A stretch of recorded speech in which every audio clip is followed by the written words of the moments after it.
Bienvenue à tous dans une nouvelle vidéo dans la collection de la biochimie. On va parler de la voie de pentose phosphate. La voie de pentose est une voie métabolique du glucose. Sa particularité, c'est qu'elle ne produit ni ATP ni NADH, mais permet de générer du NADPH. Elle produit du repose 5-phosphate à partir du glucose pour le métabolisme du nucléotide. Le pôle de NADPH-H+, représente le pouvoir réducteur dont la cellule a besoin dans les réactions de biosynthèse réductrice. Donc la réaction de la réduction, qui est l'inverse de la réaction de l'oxydation.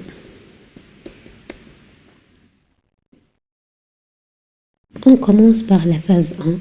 Ce sont des réactions d'oxydoréduction. Donc, ces réactions sont le lieu de formation de NADPH-H+. Le lieu de formation du pouvoir réducteur sous forme de NADPH-H+, comme je viens de dire. Donc, la première réaction, c'est une réaction d'oxydoréduction. Elle est catalysée par l'enzyme 6-phosphate déshydrogénase. Donc ici, les électrons sont arrachés de glucose 6-phosphate vers 6-phosphogluconolactone et sont transférés sur un NADP, donc au lieu de juste un NAD. Et puis, la deuxième réaction, il s'agit d'une hydrolyse par l'enzyme gluconolactonase. Et puis la troisième réaction, c'est une autre réaction oxydoréducteuse. Puis il y a une décarboxylation. Cette réaction, elle est catalysée par l'enzyme 6-phosphogluconate déshydrogénase et on va détailler ces réactions. Donc, pour la déshydrogénation de glucose 6-phosphate, c'est une réaction de glucose 6-phosphate et en présence du NADP comme un cofacteur et sous l'action de l'enzyme 6-glucose déshydrogénase, on a gluconolactone 6-phosphate et NADPH H+. Comme on voit ici dans cette réaction. L'hydrolyse, donc c'est juste après l'intervention d'une molécule de H2O, donc la 6-phosphogluconolactone juste devient 6-phosphogluconate. Voici le glucose 6-phosphate. Donc là, le groupement C1, ici il est déshydrogéné pour donner un groupe carboxyle. Comme on voit ici, RCOOH, c'est un groupe carboxyle au niveau du carbone numéro 1. Donc ce groupe carboxyle va former avec le groupe au niveau du carbone 5, donc ils vont former un lactone. Donc, et le lactone, c'est quoi? Donc, c'est une fonction qui contient une fonction ester dans le cycle. Donc, comme on voit ici, RCOOR'.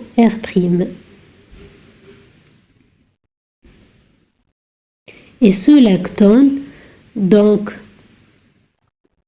va libérer 2 hydrogènes et donner 2 électrons et un proton H+ au NADP. L'NADP+, donc, va accepter les électrons et se réduire en NADPH.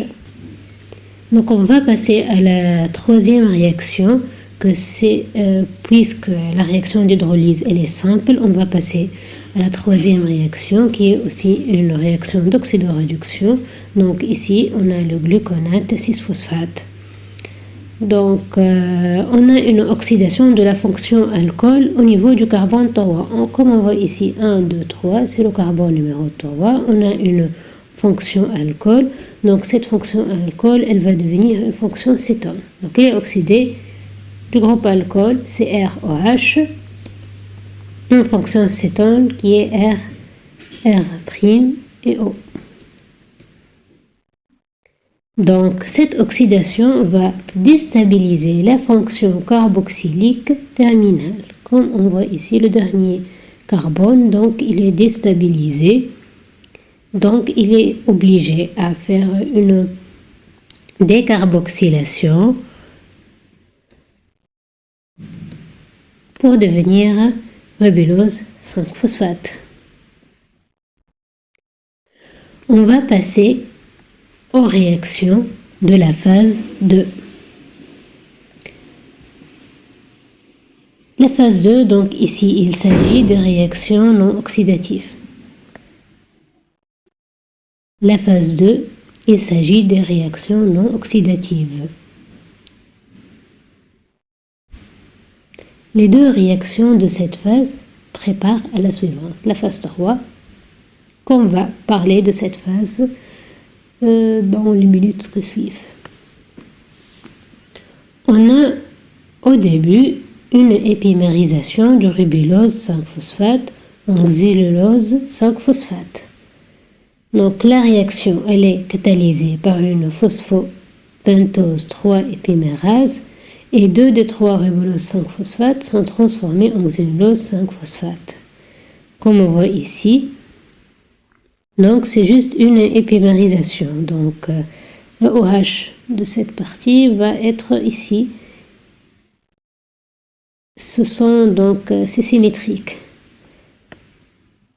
Donc voici le ribulose 5-phosphate avec l'enzyme donc ribose 5-phosphate qui va épimérase donc qui va juste comme on voit ici, c'est symétrique.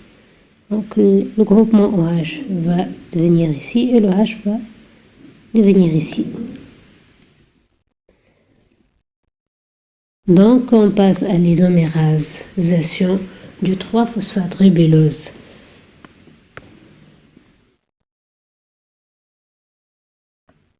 En ribose 5-phosphate. Donc c'est ribulose 5-phosphate en ribose 5-phosphate. Elle se fait sous l'action de ribose 5-phosphate isomérase. Donc à ce stade, on a un glucose 6-phosphate a été converti en un pentose phosphate avec libération de 2 NADPH et un CO2. Cependant, si la cellule ne cite plus de NADPH que de ribose 5-phosphate, le segment non oxydatif donc se poursuit.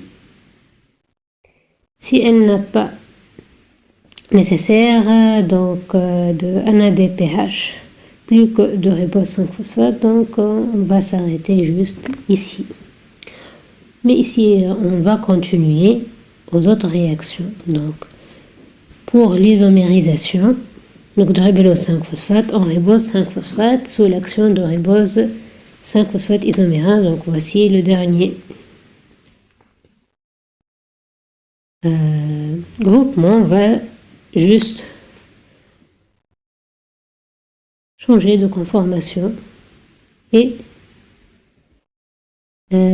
s'isomériser. On va passer à la phase 3, ce sont les réactions de l'interconversion des oses phosphates. Donc à la fin de phase 2, on a 18 carbones, donc ce sont 3 glucoses qui sont entrés dans la voie de pentose. Donc ils sont répartis dans 3 CO2 dégagés après l'oxydation de gluconate 6-phosphate, 1 ribose 5-phosphate et 2 xylulose 5-phosphate.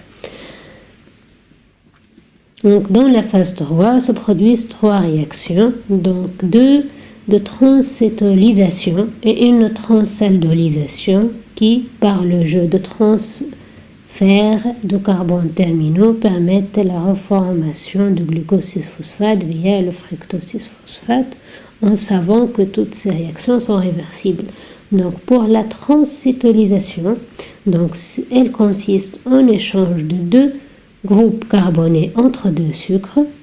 Et pour la transaldolysation, donc c'est un transfert d'un groupement à 3 carbones grâce à l'intervention des transaldolases. Ce sont les enzymes responsables de cette réaction, toujours d'un cétose sur un aldose. Donc on va commencer par la première, c'est la formation de pseudoheptulose 7-phosphate par transcétolysation. Donc la réaction elle est catalysée par la transcétolase et fait intervenir le ribose 5-phosphate et l'un des xyluloses puisqu'on a deux. Donc deux carbones terminaux du xylulose 5-phosphate sont transférés à l'extrémité de ribose 5-phosphate. Donc voici le xylulose 5-phosphate et ribose 5-phosphate. Donc on a un transfert d'un groupement à deux carbones. Donc voici ces deux carbones sont colorés en rouge, donc ils vont faire un transfert vers le ribose 5-phosphate. Donc ce transfert va, donc la partie qui reste de xylulose devient glycéraldéhyde 3-phosphate et la partie qui rejoint le ribose 5-phosphate devient la pseudoheptulose 7-phosphate.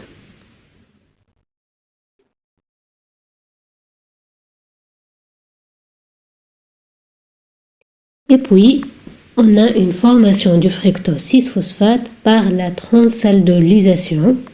Les produits de la réaction précédente deviennent les substrats de la transaldolase. Donc, ce qu'on a formé ici de cette réaction, on va l'utiliser dans cette réaction pour former un fructose 6-phosphate et un arrêtrose 4-phosphate. Donc, comme on a dit que la transaldolysation, c'est 3 carbones, donc terminaux des pseudoheptuloses 7-phosphate sont transférés sur le glycéraldéhyde 3-phosphate. Donc, voici le glycéraldéhyde 3-phosphate et le pseudoheptulose 7-phosphate. Donc, on a une transaldolysation. Donc,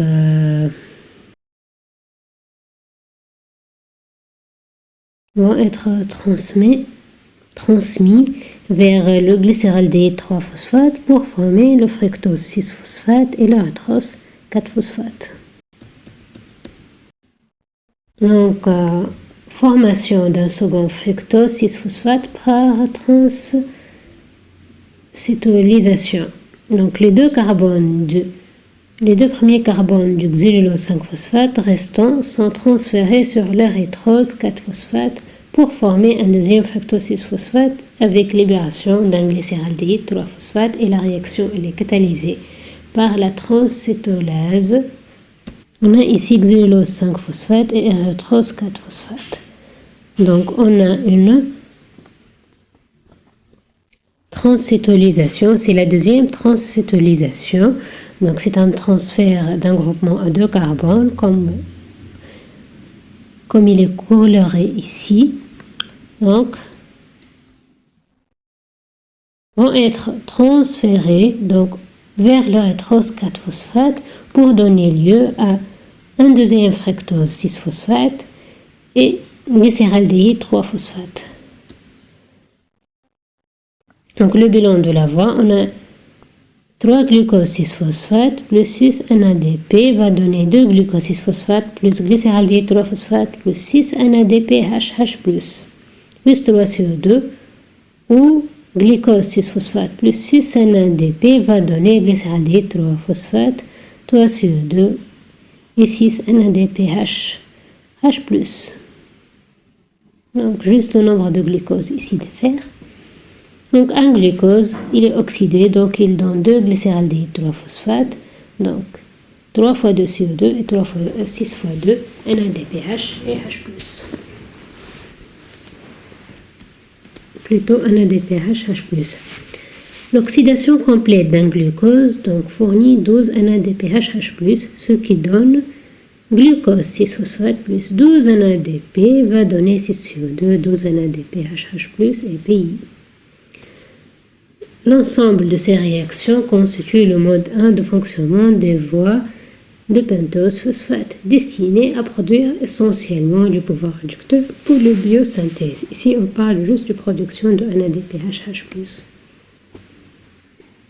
Donc, on va passer à la conversion du glucose en ribose. Donc, lorsque les besoins cellulaires en ribose sont augmentés, le glucose il est transféré en ribose. Les substrats sont prélevés au niveau de la glucolyse sous forme de fructose 6-phosphate et glycéraldéhyde 3-phosphate. Donc, seules les phases 2 et 3 fonctionnent, mais en sens inverse, puisque toutes les réactions de cette phase sont réversibles. On va commencer par la réaction de transcétolysation entre le fructose 6-phosphate et un glycéraldéhyde 3-phosphate provenu de la glycolyse. Donc la réaction elle est catalysée par une transcétolase et les deux carbones terminaux du fructose 6-phosphate vont être transférés à l'extrémité de glycéraldéhyde 3-phosphate. Donc c'est fructose 6-phosphate plus glycéraldéhyde 3-phosphate donne xylulose 5-phosphate et érythrose 4-phosphate. Donc comme on voit ici, c'est glycéraldéhyde 3-phosphate et fructose 6-phosphate. Donc on a donc transcétolysation, c'est de carbone, groupement, donc vont être transférés vers glycéraldéhyde 3-phosphate pour donner lieu érythrose 4-phosphate, la partie qui reste du fructose et la xylulose 5-phosphate. Et puis, on a formation de cédohéptylose 7-phosphate par une transaldolysation. Donc, les trois carbones terminaux du second fructose 6-phosphate sont transférés à l'extrémité de l'érythrose 4-phosphate. La réaction est catalysée par la transaldolase, donc c'est une fructose 6-phosphate, érythrose 4-phosphate, cédohéptylose donne cédohéptylose 7-phosphate et glycéraldéhyde 3-phosphate. Ici, on a un autre fructose 6-phosphate, puisque le premier fructose 6-phosphate a donné érythrose 4-phosphate. Donc, on va faire une transaldolysation de ce fructose 6-phosphate vers érythrose 4-phosphate pour donner glycéraldéhyde 3-phosphate et cédohéptylose 7-phosphate. Donc la deuxième réaction de transcétolysation, donc elle met jeu les deux produits de la réaction précédente, ce sont les cédohéptylose 7-phosphate et glycéraldéhyde 3-phosphate, et elle est encore catalysée par la transcétolase pour donner xylulose 5-phosphate et ribose 5-phosphate. Et puis, on a épamérisation de xylulose en ribulose. Donc, on a deux xyluloses qui sont formées. Donc, ils vont être isomérisés en ribose 5-phosphate. La réaction est catalysée par une phosphopentose 3-épimérase. Donc, ce sont deux xylulose 5-phosphate vont être deux ribulose 5-phosphate.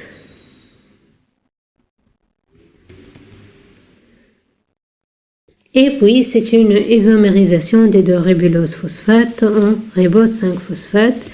Et l'enzyme responsable est la phosphopentose isomérase.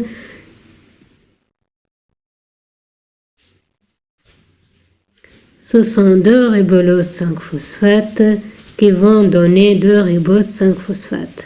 Donc le bilan, il est 2 fructose 6-phosphate plus glycéraldéhyde 3-phosphate a donné 3 ribose 5-phosphate. Comme un glycéraldéhyde, c'est moitié d'un glucose et un fructose donne un glucose. Donc le bilan final, c'est 5 glucose va donner 6 riboses. Donc voici pour le cours d'aujourd'hui. J'espère que vous trouvez ça informatif.